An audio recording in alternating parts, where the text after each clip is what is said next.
The panel will be facilitated by Dr. Madeline Mitchell, who's the research lead with Food Agility. Madeline is a plant scientist with broad interests in social, economic and environmental sustainability. The expert panel joining Madeline includes our keynote presenter, Skye Glenday, Robert Delight from the Mullion Group, Webb from SoilCQuest, and Naomi Wilson from the Australian Agricultural Company. Thanks, Madeline. Great. Thanks, Sam. I also want to begin by acknowledging the Wiradjuri people as the traditional owners of the lands we're meeting on today. I pay my respects to elders past and present, and I also want to thank all the Wiradjuri and other First Nations people we've heard from already at this event for sharing their stories and culture. I hope we all feel encouraged to be brave and make change, as is the theme for this Reconciliation Week. I look after the carbon and natural capital work at Food Agility, and in this context I'd also particularly like to take the opportunity to acknowledge and celebrate First Nations people's long history of innovative and sustainable food and agricultural production, integrated with deep care for country, and that includes management of carbon and other forms of natural capital, and we heard some great examples from Skye as well. So yes, welcome to this panel on carbon markets and carbon farming. We heard from Skye about the huge potential for carbon farming, for the opportunities for land managers, and also for also the public benefits. And so there are, of course, many considerations for participants and for people interested in the elements of the data and the research and technology who can help scale up carbon farming. And so I hope to unpack some of these during our discussion. So I'm going to start with one question to each of our panellists to give them the opportunity to introduce themselves and their work. And after that, we will be using Slido. So please start submitting your questions. And if you haven't got the code so far, it is DAS22. So I'd like to start with a producer perspective. So Naomi, could you please outline AACo's reasons and hopes for participating in landscape carbon management and how this fits with both your sustainability framework and other business goals? Sure. I might just start by giving you a little bit of an insight into who AACo are. We're Australia's largest integrated beef producer. We operate across 6.4 million hectares in Northern Australia, which is a significant landmass. We produce about 25% of the world's Wagyu, and we export into markets in Asia, the Middle East, Europe and into North America. Last year we released our sustainability framework, and that framework is basically about future-proofing our business around sustainability, and it works through three core components, and that's about what our role is in shaping agriculture for the future and to meet changing needs of our community and marketplaces. The second component is around natural capital and how we can operate across that 6.4 million hectares in a way that respects that land that we're operating on and regenerates that landscape and provides vitality in that land. The third component is around community and our role in community, and as we grow and benefit from that growth, ensuring that benefit extends into that community and that we contribute to resilient communities, including the First Nations communities that we share land custodianship with across that estate.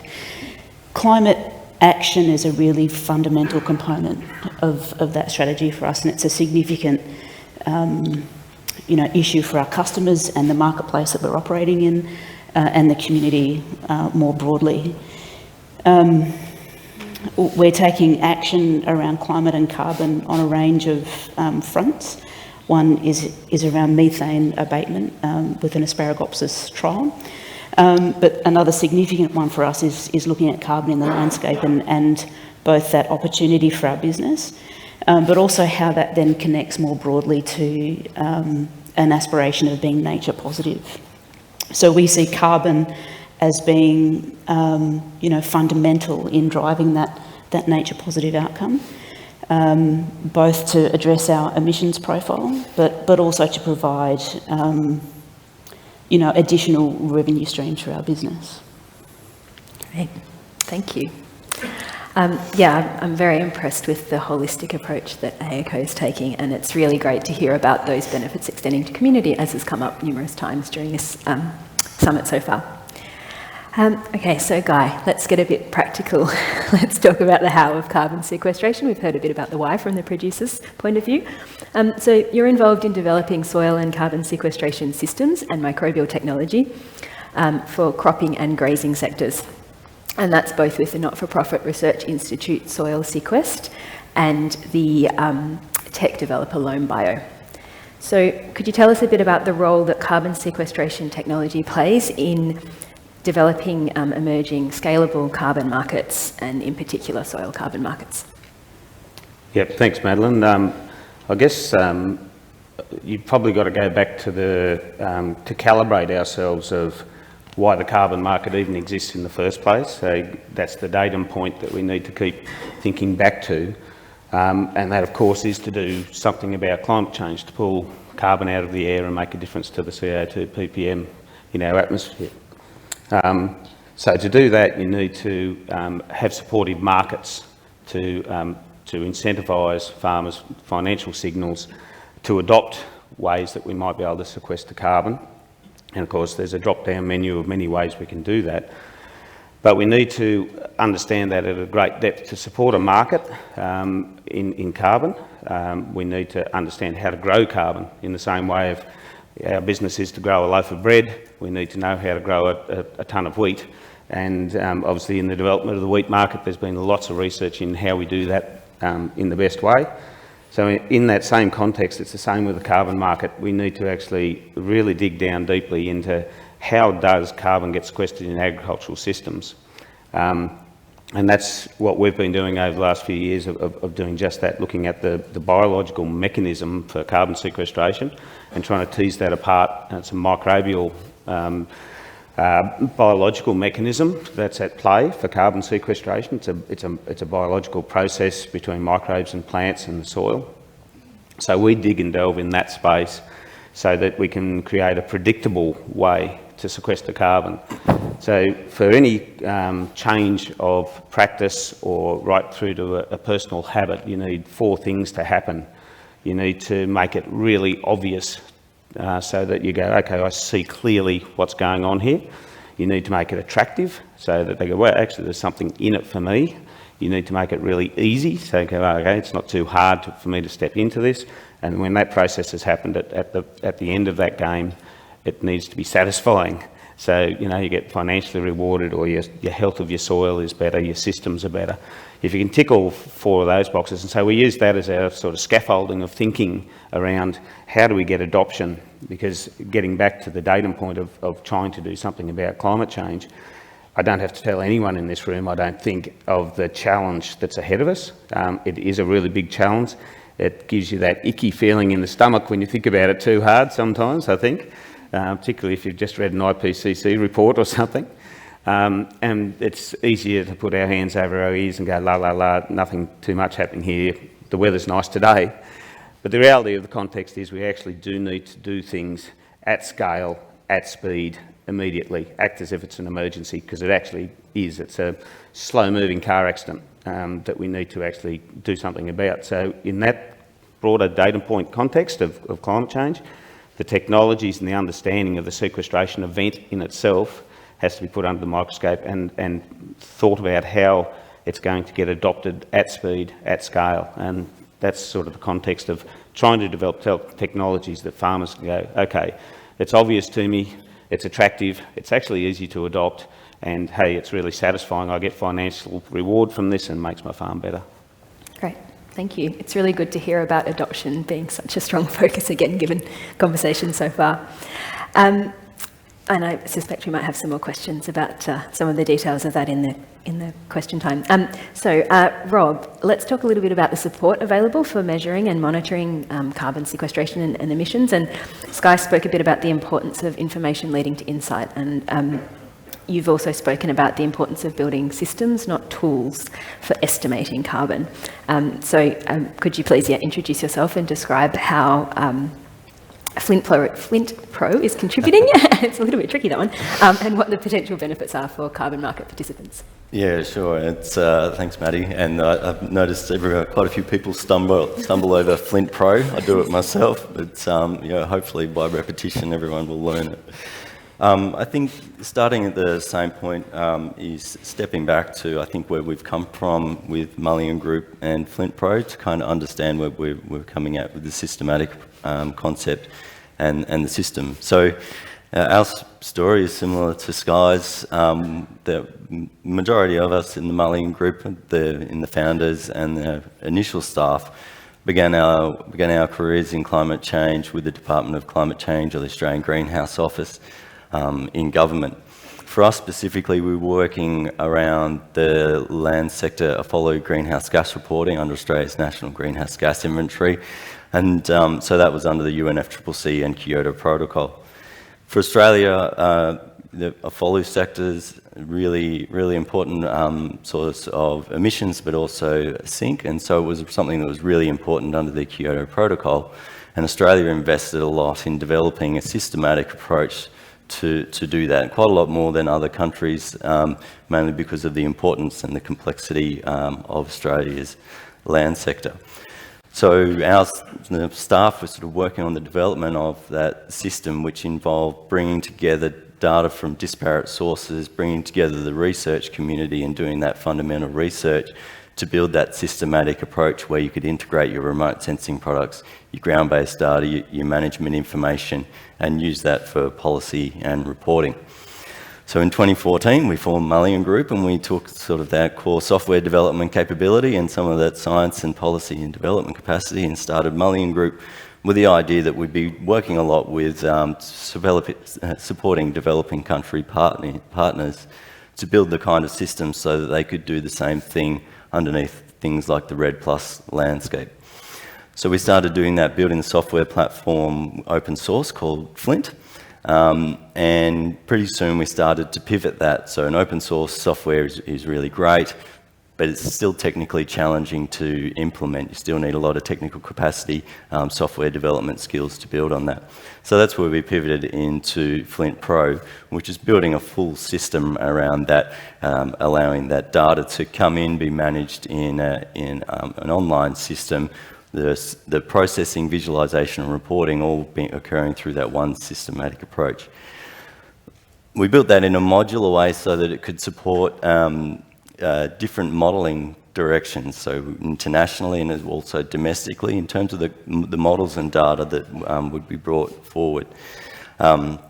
And so that's where we've come at with, that's how we've arrived at Flint Pro, working a lot internationally, but over the 5 years we've kind of pivoted, over the last 5 years we've kind of pivoted more and we're working a lot more domestically in our sort of own backyard as well as the international work we do. So we're doing, in that space we're supporting the carbon markets a lot around at the moment in terms of rapid analysis of potential and potential eligibility in the carbon, in a number of the ERF method spaces. But also what we've seen a lot more is just around that sort of circular economy in-setting concept, helping our clients understand what's happening within their farm or within their businesses before necessarily looking out to just the carbon markets. Great. Thank you. Thank you. I can hear, I can see some comments coming through about, in-setting and things, so we'll return to that in a moment. But Skye, I was just wondering if you could comment on this idea of premium carbon credits. So we're hearing that more and more, and what this actually means for buyers and sellers. Yeah, sure. And I think just building on Guy's comment before about why do we have the carbon market, and it was to create signals, I guess, to correct a gap in how products were being produced. We see two premiums in the Australian carbon market already, or two classes of premiums. One is a differentiation between land-based carbon projects which draw down from the atmosphere compared to other kinds of carbon projects in the industrial or energy sector, which are more about avoiding emissions. So land-based carbon projects from purchasers are really already seen as having that higher value because to reach our ultimate goal of net zero, that sector is incredibly important. The latest IPCC report shows that even if we switched 100% to renewables tomorrow, we have a huge collective effort to draw down from the atmosphere, and the land sector is really our only current live functional technology to do that. The second kind of premium that we see with inland-based projects is around whether or not the projects have that integrated package of activities. So buyers are very interested in understanding whether there are traditional owner partnerships, whether there are biodiversity benefits, how the community is engaged, what is the story, the circular story of that property. So we already see those two classes. We're still in a small market in Australia, and next year we should have a carbon exchange coming online. So we'll be, I guess, maturing to that next level, more like any kind of share market globally, but we're already seeing that differentiation, and integrating that package together does attract the best value. Great, thank you. I hope that there have been a couple of questions already about the environmental and social benefits of carbon farming, so I hope that has gone to answer those questions. Let's go back to insetting. We have a slightly, the first question is around, it's from Katie McRobert. If offsets are not designed to be long-term climate solutions, what is the projected timeline for that carbon market to transition to insetting? And then kind of related to that, there is a question from Bruce Allworth about what's the ethical position of farmers even selling carbon credits if they're not actually in excess of them operating a net zero enterprise? Rob, did you want to start with one of those for potentially the first one? Yeah, that's, wow. Take a pick. On the timeline, I'm probably just going to answer this in a different way, because I think in terms of the timeline, obviously that's in carbon markets, that's and the transition, that's a really big policy question, and I think that's one that really stems from government. The idea of moving from where it presents opportunities for farmers and land managers into moving to one where they might have to operate under their own sort of cap-based system, I think that's a sort of big and challenging question. That's not to say I think that the movement towards insetting isn't already happening. So from what we're seeing is that there's already a lot of businesses that are already looking at this without the sort of government policy driver pushing them towards that. And I think there's a couple of reasons from my perspective that they're doing that. One is that they're doing that to get a premium access. It's not necessarily premium prices, but premium access into markets. And I think also longer term, it's for that sort of, jumping back to that social license from David Lamb mentioning yesterday, is that sort of actual longer term market access, so that, the whole movement in ESG reporting is showing that they're sort of doing everything they can within their own businesses. So yeah, I'll avoid with any timeline kind of answer. Happy to add. We're seeing a lot of insetting going on already, or people actively planning for that. It's important not to assume that an Australian carbon credit unit's an offset. It's a measurement of a tonne of carbon taken out of the atmosphere, and for us, every project partner we work with on the ground decides how they use that. Some of them are holding those assets like any other financial commodity, others are choosing to trade them, others are making a mixed combination choice. It depends on your own abatement profile. A lot of the clients we work with have capacity to, have surplus drawdown, so they might be both choosing to inset and also looking to trade and manage those carbon credits. So we're seeing people very actively, regardless of government policy, and hopefully we'll get changes in that going forward, but people are making their own choices, and you can do that now. I might jump in as well, because it's a great question, and it is a tension as a producer around the trade-off between developing an additional revenue stream for your business, but also meeting the needs of your marketplace around net zero and climate impact. And I think ultimately the market will make that decision for producers. And I think in the meantime, as producers, we need to be thinking about how we prepare for that. So certainly on a global scale, we're seeing trends in sort of Europe and the UK where we're starting to see, basically a gate fee for products that don't address climate, and as a food producer that exports into that market, that's something that we need to address.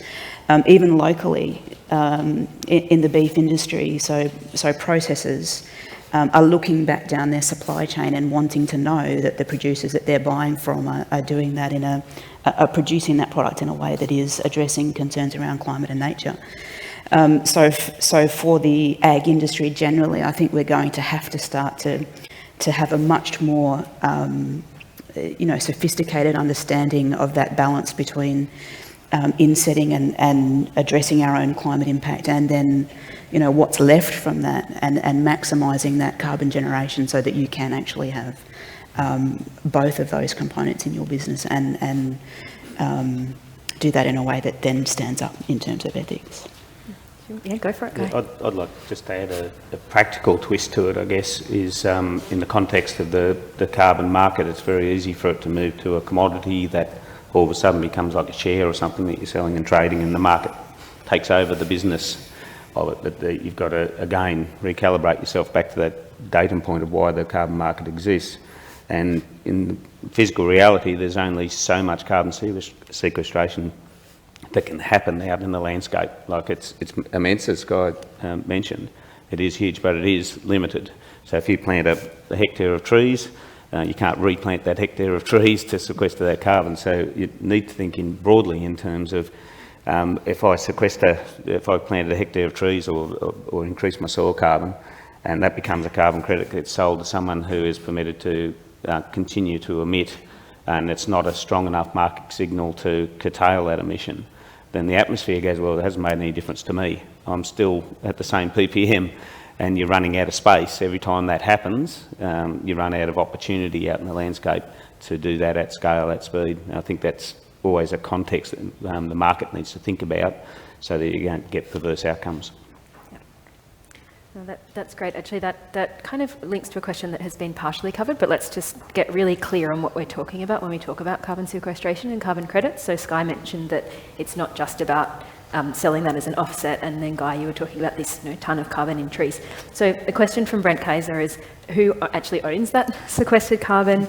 Can it be considered a mineral? Can it be subject to external economic acquisition? So can we clarify that sort of legality? If you've got a carbon project, every project requires extensive proof of ownership actually to get it up and running. So it's a really good question. An example in a regeneration project on a lease, then the land manager on that property does own that carbon at that point in time, but they're required to get a number of consents from other people that have an interest in the land, and that could include a bank if you've got a mortgage, the Crown Lands who gave that lease, and native title holders. So there's actually quite a lot of steps involved to square away the legal ownership. In the way that we work, all our partners own their own projects and manage the land. So they also own the carbon that they produce from those projects. There are other business models where people offer to register the project, in which case they would own the outputs of that project and have some sort of arrangement with the land manager. So it's important to sort of think through that from the outset as you set up the governance structure and make sure you have all the consents in place. Okay, thanks. Thank you. Okay, so a little bit of a change of tack. So again, Skye, you mentioned that only 1% of farmers are active participants in carbon farming right now. So this is really all of the panel jump in, but perhaps we can hear from Naomi's producer perspective first. So if only 1% of farmers are actually active at the moment, what barriers are there? What actually needs to change for greater participation?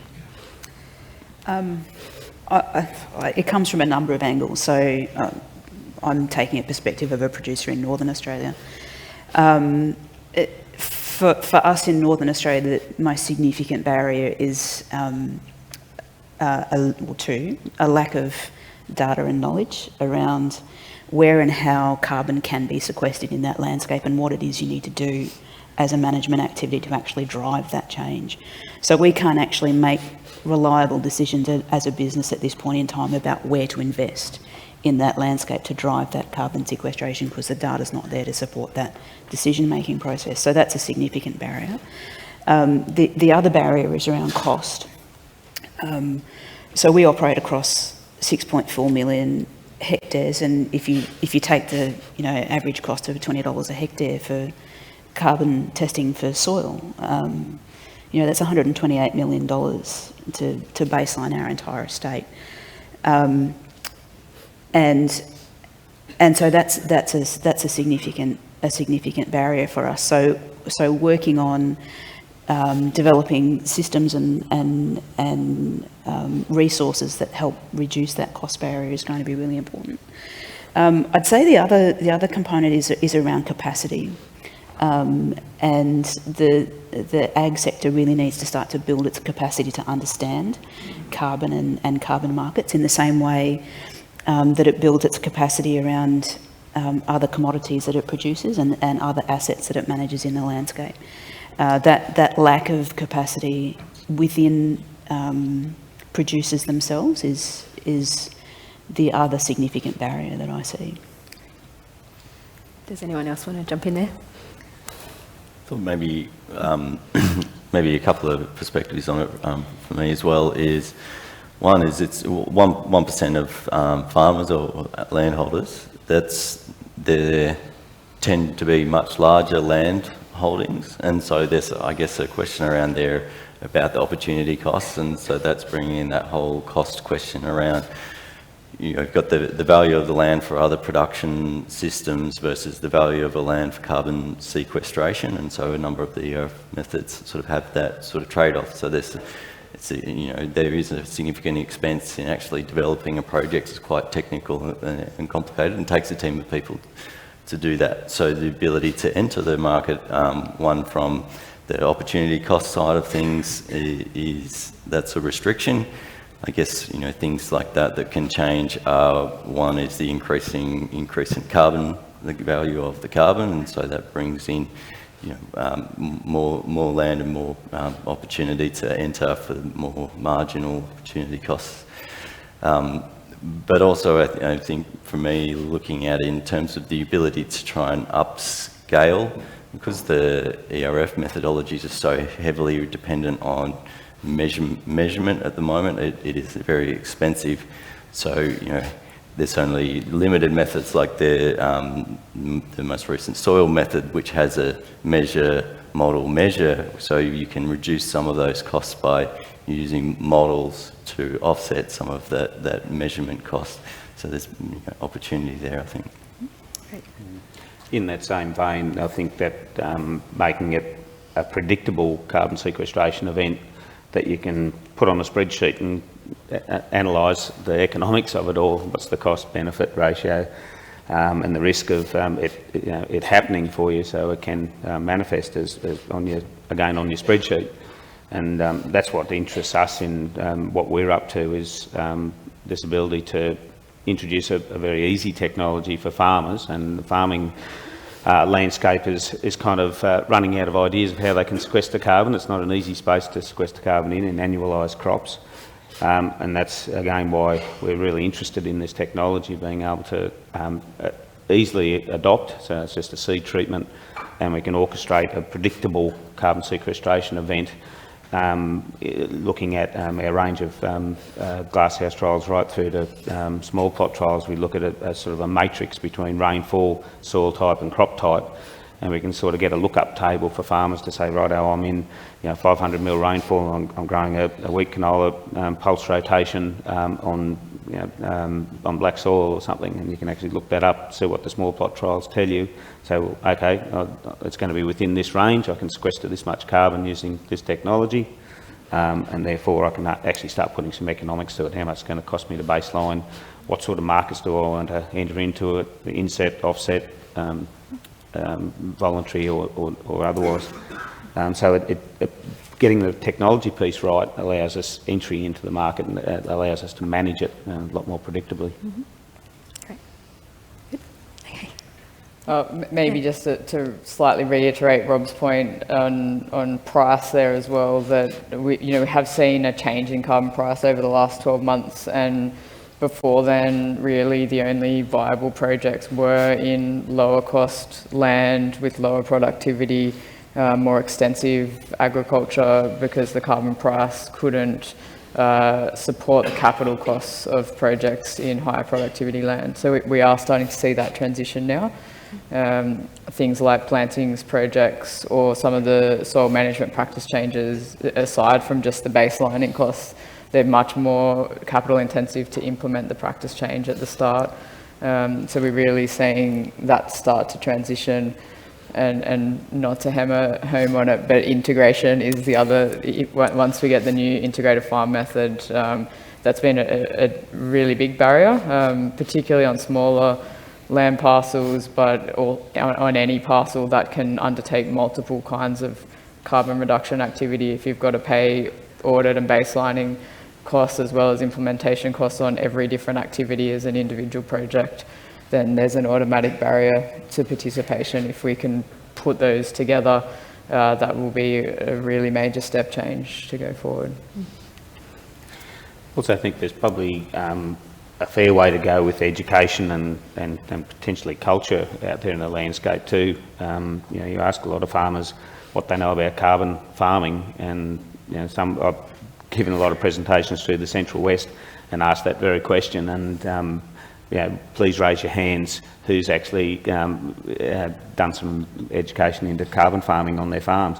And you might get a speckling of one or two or three, and when you dig a bit deeper, they've kind of looked at it, Googled it, and gone, oh wow, that's so complex, bewildering. I think I'll go and sit on the tractor or go and muster my sheep, So I think I'll reflect on my personal experience of farming out the other side of Condobolin. When I left school, we transitioned from grazing into a cropping enterprise.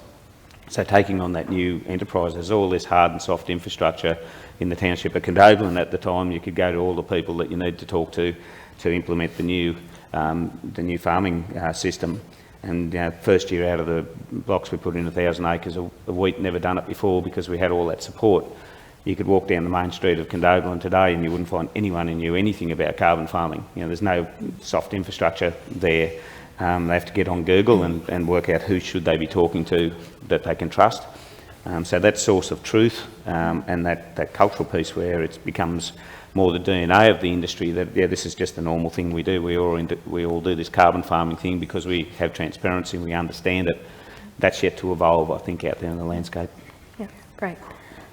So following on a bit from that idea of doing a cost-benefit analysis as a producer, and also a bit that education piece, possibly Skye, but the rest of you jump in. There's been a couple of questions around risk and what happens if, we're talking about biological systems, what happens if you get paid for more carbon than is there or the carbon is lost in the system? So yeah, please, who bears the risk? What happens with that? Yeah, sure. And look, the risk profile is different on each project, and it's really important consideration. On the plus side, the way that you get credited with carbon, it's always retrospective.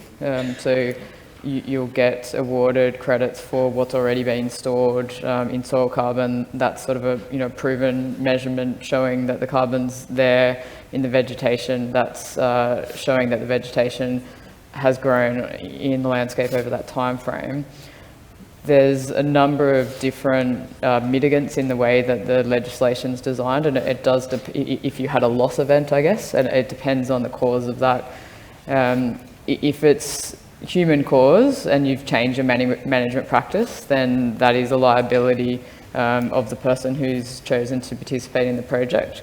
But that's a infinitely manageable risk. You can make a choice to maintain that carbon.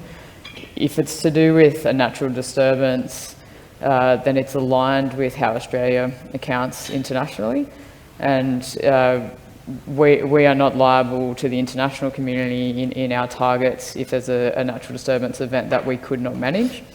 What we're required to do is have in place the best systems and processes to try to minimise the risk of those events. So in something like fire, that's around managing the right fire breaks on your property, having the capacity locally to try to put it out. If you undertake all of those practices and we end up in a circumstance like we did in 2019, 2020, then that's actually an unavoidable natural disturbance. Effectively, your land times out in that instance, and so you don't keep getting issued new carbon credits for abatements that's not there.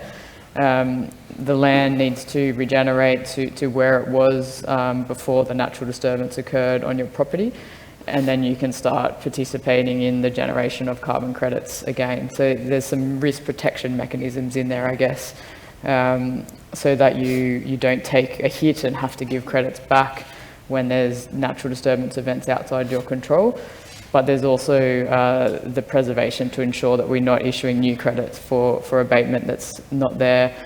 The other sort of big national risk mitigation mechanism there is that every single project that's registered, the Clean Energy Regulator actually holds what they call a risk buffer. So 5% of the credits from every project is put into this national risk buffer, and that's there so that the government can manage its obligations collectively across the project portfolios. If we do have a loss of carbon that we didn't expect. To my knowledge, to date, in the sort of nearly 10 years of operation, that it hasn't actually been accessed yet, but it is there as a growing buffer to provide that sort of national protection as well. Great. Thank you. To add to that, I guess from our point of view, to address that, we're looking at the different fractionations of carbon. So in soil carbon particularly, it can be, it's hard to store and easy to lose. As you say, fires, tillage events particularly. I think the figures are somewhere around 250 kilos of soil organic carbon you lose for every tillage operation. So it's easy to lose, hard to store. So with our work with using the microbial pathway, we can actually do carbon dioxide tracing. So we can actually see where the carbon dioxide molecule goes and where it ends up in the soil. And through the fungal pathway, we're finding that it's turning up in the more recalcitrant pools, so mineral associated organic carbon and the aggregate carbon. So we're looking at getting enough data around that to show when we use this pathway into sequestration, we can actually see where that carbon's ending up in nice safe places that have residence times of 100 years plus, and use that as a market mechanism also to create premium carbon credits. So you can say, well, our residence time, we actually know about our residence time in the soil. So. Great. I think just adding on to that is the concept that I think there's still this research ongoing on this space. Like thinking about the Rangelands Carbon Project is trying to better understand the climatic variability impacts on vegetation. So if you look at that nationally, there is a strong climatic driver that changes forest cover year to year, and so at the moment we've probably got one of the highest forest covers that we'll have because there's a lot of canopy on the trees. If you step back a couple of years, we've lost a lot of canopy cover. So if you're thinking about like Australia's national inventory, what you're seeing through a satellite is varying year to year. It might not be varying as much on the ground, and that's where you need better and closer information to what's happening on the ground to understand that better. And so coming back to Naomi's point about understanding what's happening in the space and understanding those risks due to climatic variability, I think it's sort of really important part going on. Yep, great, thank you. I'm aware we've just got a few minutes left, so perhaps we can go across the panel for one last comment on this question, which is our most popular question at the moment, so I feel like I ought to ask you. I'm going to rephrase though. My question is around who the winners are in this carbon market calming farming space. The questioner was suggesting that it might just be the testing and crediting companies. Shall we go? Which direction do you want to go? Starting with well, you can start with you. Whoever. First cab off the rank. Yeah, I knew there was a challenge with getting the last one into the seat, the first one to answer the questions. Look, I think sort of coming back to that circular economy kind of question and around the health of landscapes, I think ultimately everyone you know, from landholders down to people consuming healthy food. I honestly think everyone can potentially be a winner out of this, and that's where, you know, I'm raising my point again, that I think there's opportunity in markets, but there's also that opportunity for just understanding what's happening within the boundary of what you manage for that insetting and showing that sort of good sustainable land management. Great. Yeah. So, Skye? Yeah, I think all the tech support organisations and startups and that are popping up everywhere around this space is all in support of accessing the land managers' properties to you know, orchestrate the sequestration event. And an old cocky once told me, he said that if you want to access someone's farm, you've got to go through the farmer's checkbook. If they're willing to write out a cheque for what you're trying to sell them, then that's the litmus test. And I think that's the context. We've got to make sure that the farmer actually wins out of all this, because that's where the action is happening, or the landholder, I should say. And I think from my experience, the people that play in this space have really, on the whole, have their heart in the right place. You know, all trying to solve this problem together. And it's a great community to be part of because of that. And the landholder is always at the centre of that piece. Great. I guess I'll build on that in that for the farmer to be the winner, they need to think about carbon in the context of their whole system, rather than, you know, carbon as, you know, something separate and losing sight of their whole production system. And I think if you can do that, the win then is in, you know, improved production, improved resilience in the landscape that you're operating in, and beyond the value of the carbon itself. That to us is where the real win is. Great. And Skye? Carbon farming projects are 25-year projects, and if you can't set up a solid partnership that delivers a benefit to the agricultural producer who's hosting it, then it won't happen and it won't last. For us, it's almost like each project's a mini marriage. We spend a lot of time getting to know each other before we start a project. It's quite the feasibility process is at its shortest 5 months, at its longest 2+ years that we together planning a project, and it has to be set up right for the long term. It has to deliver those wins, not just financially for the people co-invested in the project, but for the agricultural production, environmental and natural capital. So there'll always be, in any new emerging economy, a lot of people trying to come on board and participate. It's important that we continue to have, I guess, the right regulation around that. We do actually have a code of conduct around that as well. So if you're not getting the partnership that you think you deserve, then there is an industry code of conduct there that you can look to make sure that everyone's getting wins and working effectively together. Great. Thank you.